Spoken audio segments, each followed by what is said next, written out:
प्रसार शिक्षा टॉपिक है प्रसार एवं संचार संपर्क विधियाँ। इसके अंतर्गत पहला पॉइंट है व्यक्तिगत संपर्क विधियाँ। व्यक्तिगत संपर्क विधि को प्रत्यक्ष संपर्क विधि भी कहते हैं। जब प्रसार कार्यकर्ता व्यक्तिगत रूप से किसी भी व्यक्ति से अपने घर, खेत, कार्यस्थल पर जाकर मिलता है या उससे टेलीफोन से बातें तथा पत्र लिखकर समझाता है तो उसे व्यक्तिगत संपर्क विधि कहते हैं। अब आता है व्यक्तिगत संपर्क विधि के उद्देश्य की। व्यक्तिगत संपर्क विधि के उद्देश्य क्या है?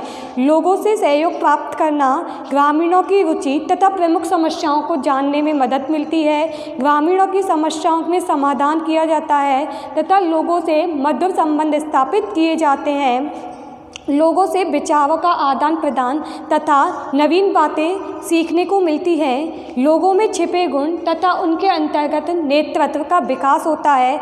ऐसा वातावरण तैयार करना जिसमें लोगों को नई नई बातें बताई जा सके।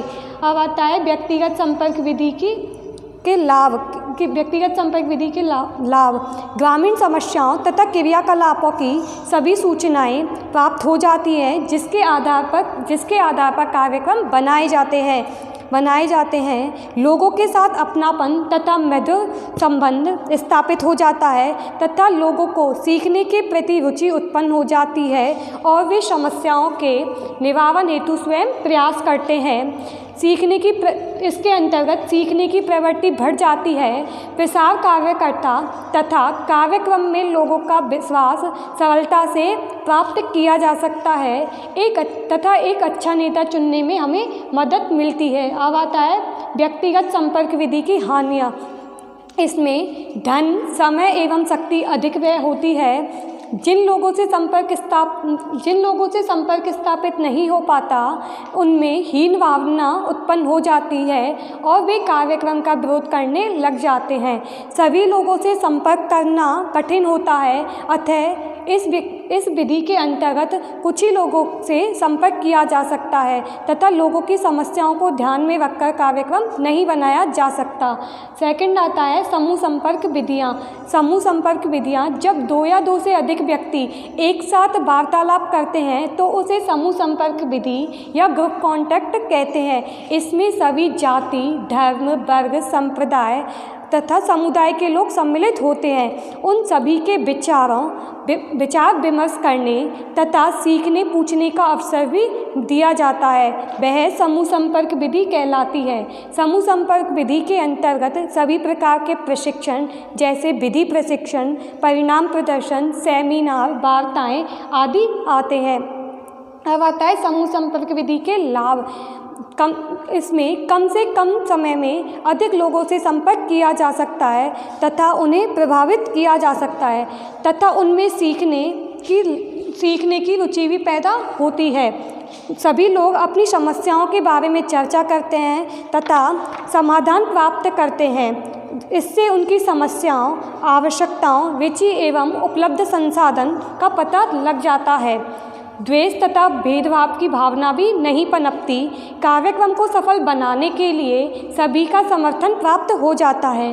अब आता है समूह संपर्क विधि की त्रुटियाँ।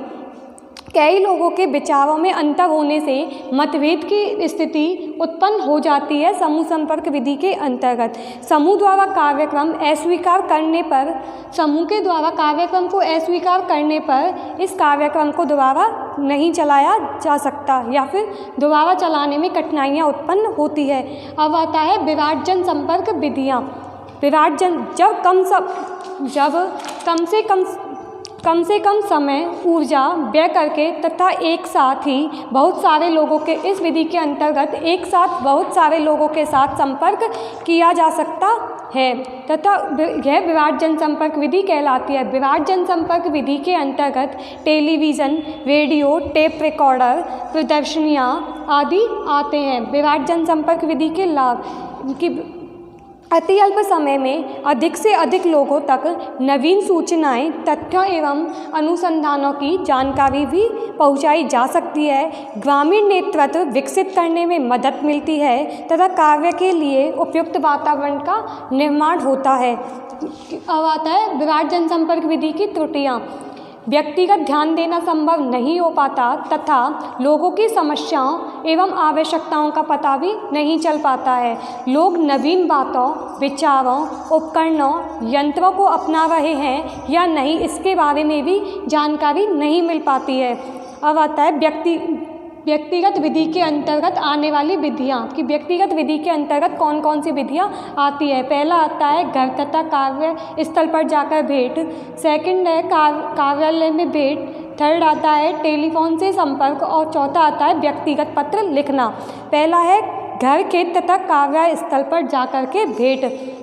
ग्रामीण स्त्री पुरुषों, कृषकों, मजदूरों आदि से व्यक्तिगत संपर्क स्थापित करके प्रसार कार्यकर्ता स्वयं उनके खेत, कार्यस्थल, गौशालाएं आदि पर जाता है तथा नवीन तकनीकों की जानकारी देता है, जैसे वहाँ की मिट्टी की, प्रकृति की, सिंचाई सुविधा, जलवायु, लोगों की स्थिति, पशुपालन, दशा की व्यवस्था, फसलों की जानकारी, शिक्षा, विद्यालय, अस्पताल, नहर। इतना ही नहीं, उनका पहनावा, खान पान, परंपराएं, रीति रिवाज आदि का भी पता चल जाता है। और सेकंड है कार्यालय में भेंट। यह विधि कृषक, पशुपालक, बेरोजगार, गृहिणी, युवक युवतियों व अन्य ज़रूरतमंद ग्रामीण लोग कार्यकर्ता के कार्यालय में जाकर कार्यकर्ता से भेंट करते हैं तथा अपनी समस्याओं का समाधान प्राप्त करते हैं। प्रसार कार्यकर्ता से अपनी समस्याओं का समाधान प्राप्त करते हैं। थर्ड आता है टेलीफोन से संपर्क। जब कार्यकर्ता ग्रामीणों को नई सूचनाएं, तथ्यों, उपकरणों, यंत्रों आदि की जानकारी टेलीफोन के माध्यम से देता है तो उसे टेलीफोन वार्ता भी कहते हैं। फोर्थ आता है व्यक्तिगत पत्र लिखना। जब कार्यकर्ता नवीन चीज़ों की जानकारी व्यक्तिगत पत्र लिखकर लोगों तक पहुंचाता है तो उसे व्यक्तिगत संपर्क भी कहते हैं।